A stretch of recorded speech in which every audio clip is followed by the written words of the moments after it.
some cultures, that's seen as good luck to break a glass before you start proceedings. Thank you. Namaste, everyone, and such a warm welcome for this book launch. Thank you very much. So as Melissa from JLF was saying, my name is Eric Akoto. I'm here from London. I'm the editor-in-chief and publisher of Litro Magazine, which you've all seen here. Shashi and I'm sure Shashi Tharoor needs no introduction, and I will introduce properly later. We collaborated on this edition in October 2016, a way of having an in-look and an in-depth discussion through various writers on India and the Global South. And before I go more into that, I just want to give you a bit of a brief history of what Litro is about. Litro Magazine, like Jaipur Festival, has been running for 10 years. The magazine was started in my bedroom in a little shoebox, not like the size of buildings here in India, in Notting Hill. The idea of the magazine is to give a platform for emerging writers such as Abha Iyengar, who joins us, to be celebrated and read alongside literary stalwarts, as Dr. T sat here to my left. The magazine, when I started, had a very small print run, a few hundred, and every month, when we started, it was biannual, and every month I'd pack my rucksack and go knocking on doors around London and ask for people to take the magazines in. We got very lucky, and a few months into the publication, the opening of 2008, the London bookstore Foyles decided to sponsor us. They sponsored us for 4 years. They gave us some money. We were allowed to, and enabled us to increase the print run to 20,000. A couple of years, I'm really speeding along because I've been told book launches last for half an hour, so I'm going to make this very fast. And 2 years later, we were offered by Time Out magazine for Litros to be inserted into their publication. Now, Time Out has 60,000 publications. We then had to quickly find some money so we can do that, and we got very lucky, and we got more sponsors from the likes of UK Trade and Investment, and they supported us, and we were inserted into Time Out magazine.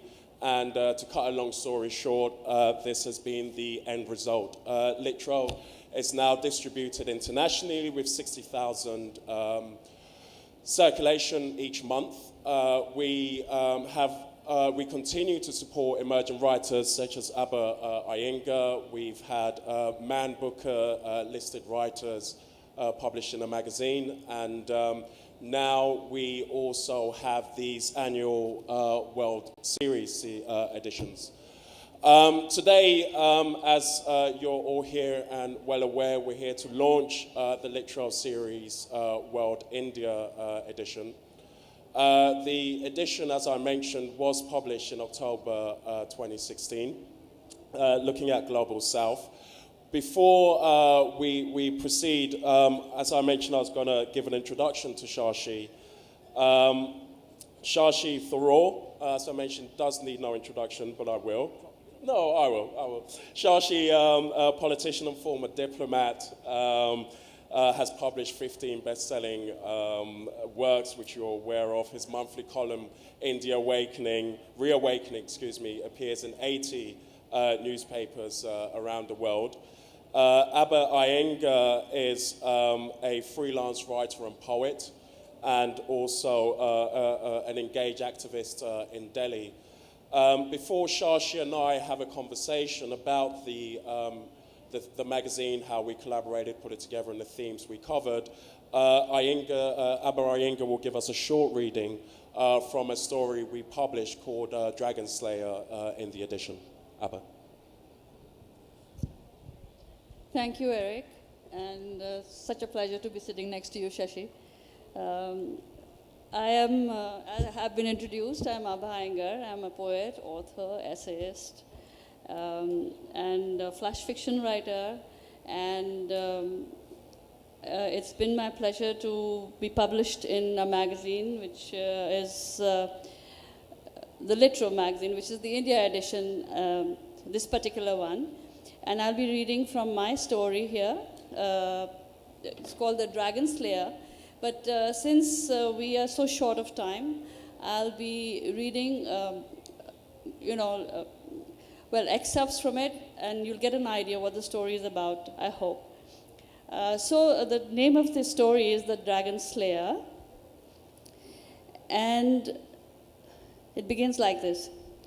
Jamie told a story that night to Marie. He talked of a boy named James, and she did not blink. She knew his name was Jamie and that he would have liked to be called James. He had told her once that he was too grown up and should no longer be called Jamie. Marie had agreed. His mother called him Chumar, which was a Hindu name, and he could not understand why. She had embraced Christianity ever since she came to Trinidad Islands on the ship all the way from India. Ma, you are now a Christian. You should give up all thoughts of the old country and its faith, Jamie often told her, but she clung to both with a nostalgia Jamie did not support. She had left his father and come away here with Jamie in her womb and was now working on the sugar plantation, where Jamie worked as well. There was no other choice. They were coolies, cheap Indian labor who worked on the fields for the white masters. That night, he told Marie a story of a boy with blue eyes and straight blonde hair that fell across his forehead so fair that the light could shine through it, and skin that bruised so easy that a red blob formed fresh on the surface almost before the hunter was laid on it. What hunter being laid, she asked, her eyes innocent, but her mind knowing. No hunter lays across such skin, Jamie, you should know it. He told her to listen and not interrupt because it stopped the flow of his words. It also stopped the flow of his dreams where he was this white-skinned James whom Marie would definitely want to get married to at the end of the story. He felt that the real Jamie would never be the man she craved as a partner given his brown skin and black hair that curled unkempt around his ears despite all the oil he put to keep it in place. He watched as she closed her eyes and listened to the rest of his story. She lived next door and they were childhood friends. Jamie had become increasingly conscious of her since the year before. She was a couple of years younger and a fierce protective instinct had developed within him for her. He kept it in check because he felt it would spoil their friendship if she knew his feelings. They spent the hours after work together. She was the one person who lent ear to all his tall tales mocked by their other more boisterous friends. Of course, the younger kids mulled around wide-eyed as they listened to his stories of James the Night Rider. James slayed dragons, he hobnobbed with goblins and fairies at night.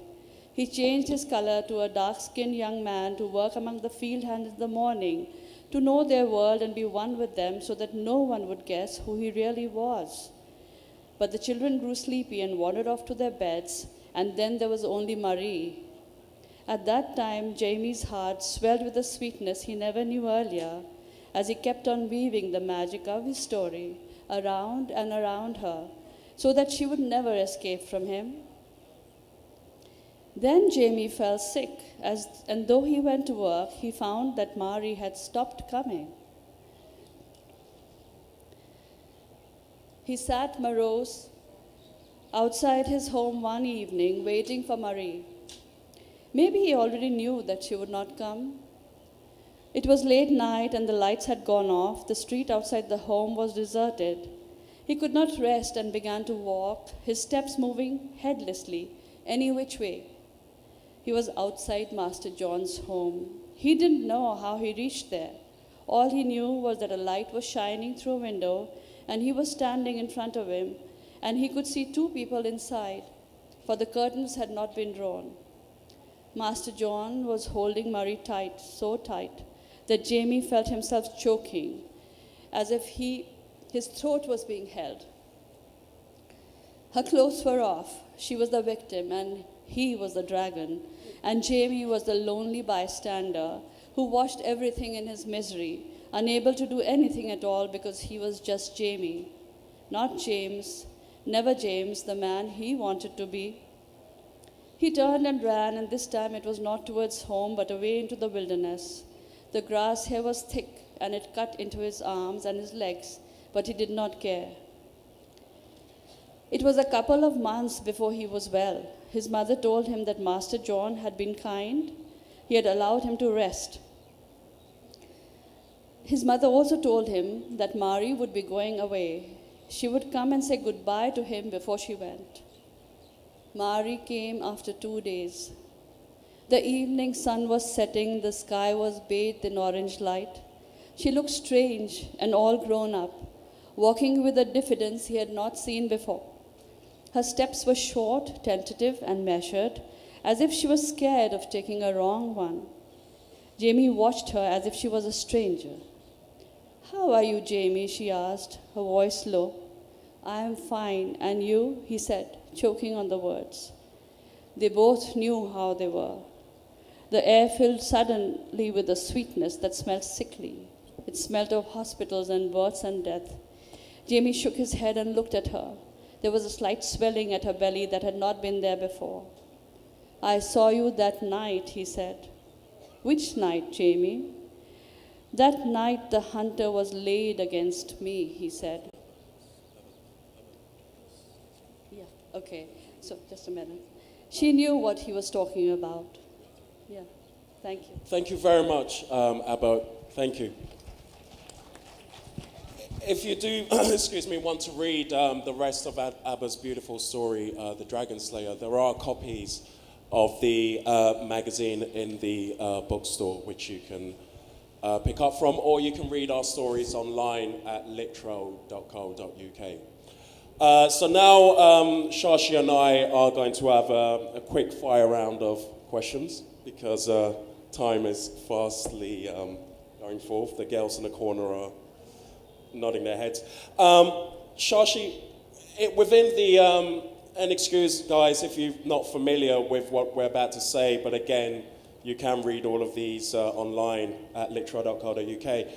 In your editor's letter to the edition, Shashi, you open with the lines, "No other country has anything like it, an annual jamboree of its diaspora conducted with great funfair by its government."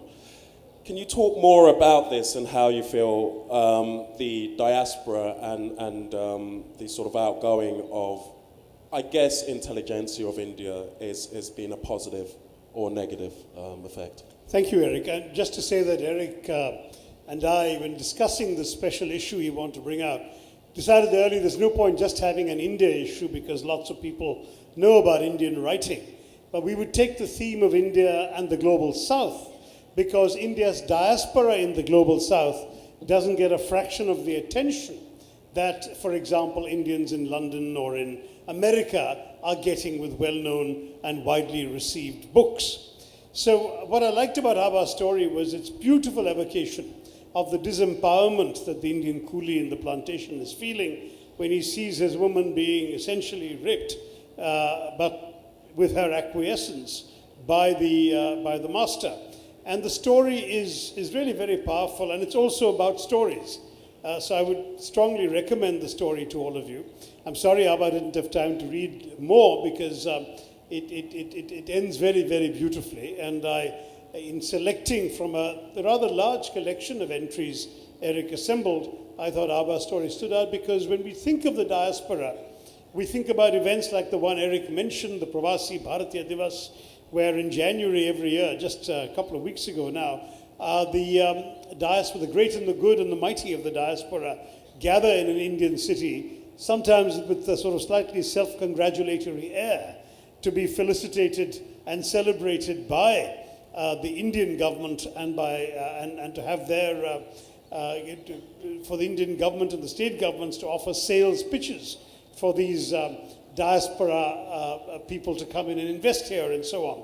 But there is also the reality of the coolies, of the indentured labourers, the people who were forced against their will very often to make wholly new lives elsewhere, who have gone on. Now, India has produced a few prime ministers in countries like Trinidad and Tobago, in Guyana, in Mauritius, in, of course, Fiji less successfully because he was overthrown in a coup. But the fact is that you've had now some of the children of these enforced labourers, children and grandchildren rising to positions of prominence. So in some ways, the same kind of people who are being celebrated today in these annual jamborees are the descendants of the kind of people whose plight is so movingly chronicled by Abha in her story. That, in many ways, is the link. Thank you, Shashi. Again, within your editor's letter, and we're going to touch on the continue about the expatriates and the NRIs, or the non-resident Indians. In your book, India from Midnight to the Millennium, you half-jokingly suggest that the question is whether NRI should stand for the not really Indian or never relinquished Indian. Can you tell us a bit more about that? Well, in a sense, both exist. You see, many Indians abroad, living abroad, because they have essentially identified themselves with another country, taken its citizenship, acquired its accent, sometimes acquired its names, all of that. They are not really Indian in the way that an Indian growing up in India would be. But at the same time, because of their emotional connect to India, often a sense of loyalty to their origins and their roots, and frankly, the truths told to them by their own mirror, they are also people who have never relinquished India. And you've got both in many ways. And I think, if I remember right, I conclude the essay by suggesting that there is a third explanation for the acronym we can suggest, which is that they are in many ways the national reserve of India. Because living abroad, they've become extremely important to India, sources of support. For example, the Indian American community now has become a hugely influential voice in American politics for relations with India. And I think that's also becoming something that will transform their equation to their homeland. Thank you, Shashi. And I promise you, all these questions I do know off the top of my head, but because of having to jigsaw and squash everything together, I'm sort of editing, and hopefully these are the best of the questions I had planned for Shashi. I mentioned earlier of the your political activities. Well, I mean, you're you're as a politician in Kerala.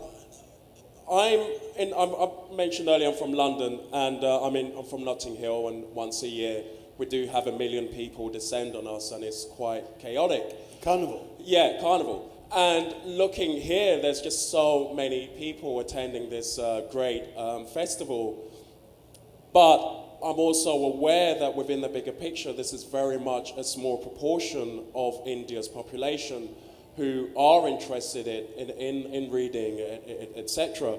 And the UK and Europe, there's government cuts to libraries and books, and it's a very weird time we live in, especially with yesterday's events stateside and that man coming into power.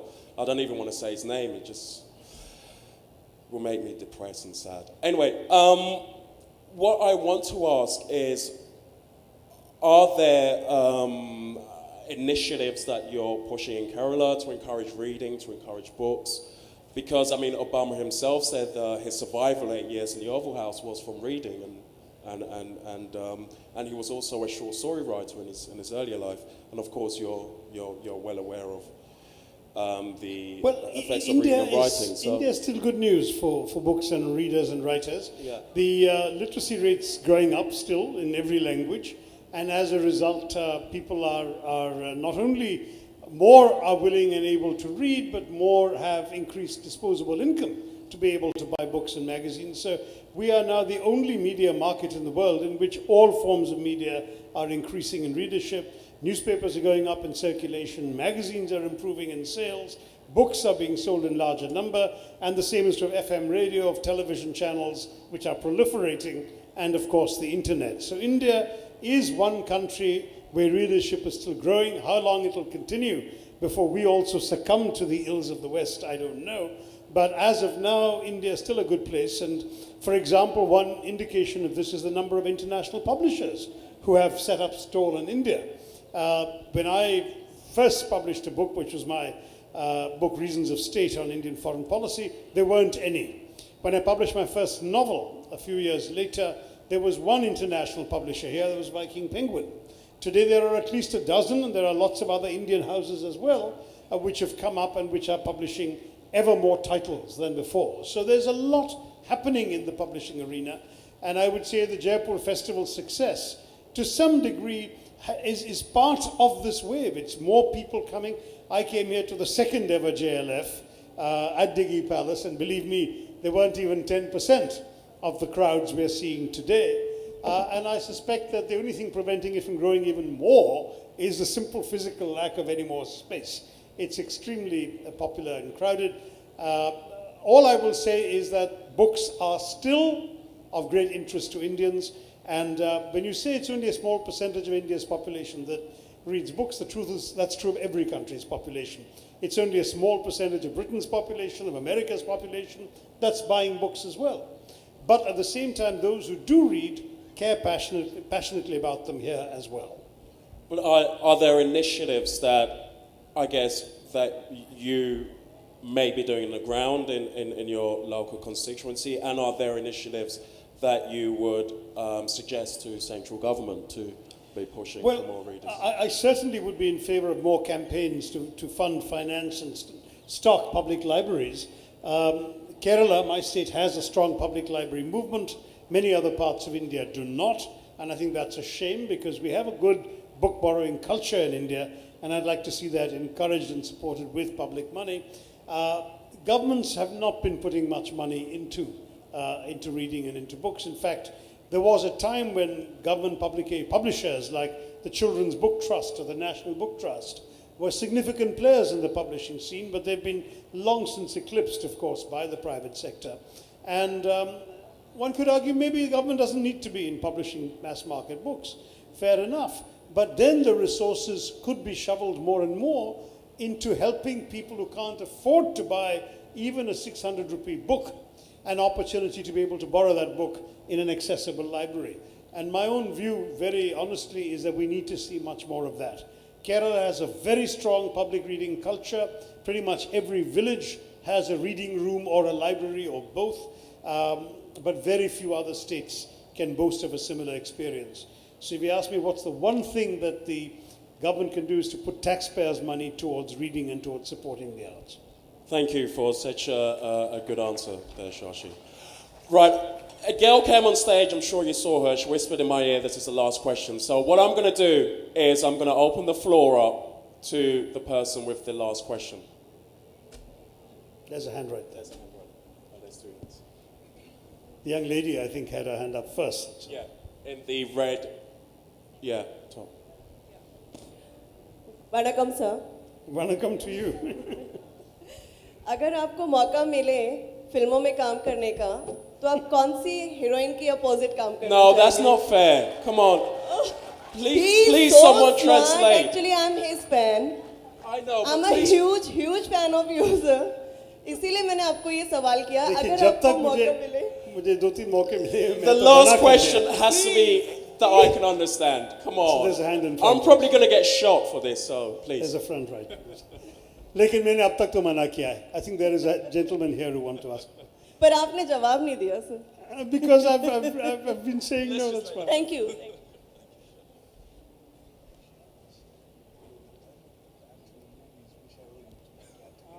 Hello, I'm an Indian citizen who has lived in Paris for 11 years.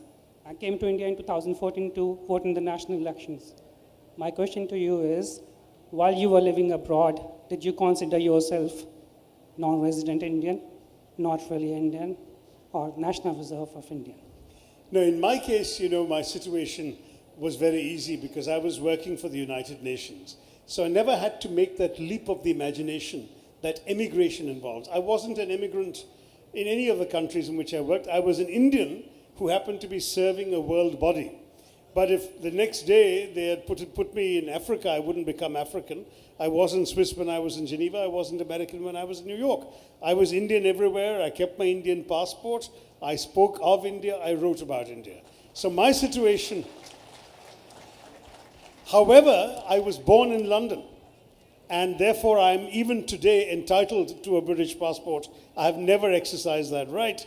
I look in the mirror and I see an Indian. And India is the country that I want to work for and write about and care about. Let me, since you mentioned Paris, add one more thing which I think may be relevant to this discussion of the diaspora. When I was first published in French, in translation, I said to my French publishers, why is it that the only Indian writers you're publishing are ones you've read in English? There is this whole Indian literature available in other languages. Once you translate it into French, it doesn't matter whether you translate it from English or from Telugu or Kannada or Bengali or Malayalam.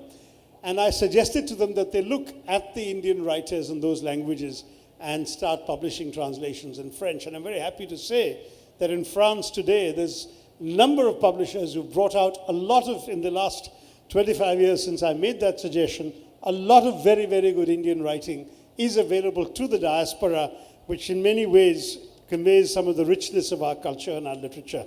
I thought that might also be relevant to the topic of our discussion today. Bienvenue et bonne chance. Thank you for the final question. What Litro is about is exactly what we're doing today, and sometimes it's chaotic, sometimes it's not chaotic, but it's very much inspiring conversation and using the art of short stories and literature to do so. We are now coming to an end because Melissa's on the stage, and wow, I feel like they're about to attack us and leave us. But thank you very much for your time. Thank you. Please.